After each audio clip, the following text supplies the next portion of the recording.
Wash the cabbage with clean water and clear out any dirt. Roughly chop it into pieces. After chopping the cabbage, you can wash it again if needed.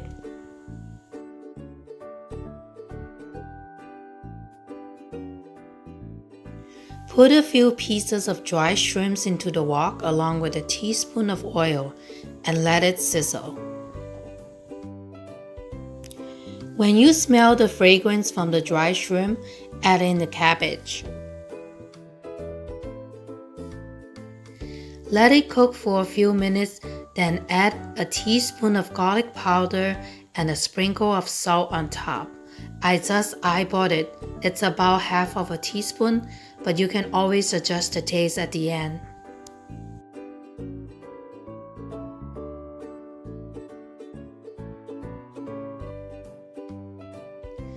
It doesn't take long to cook. When the cabbage is softened, then it's done. It's simple, quick, and delicious.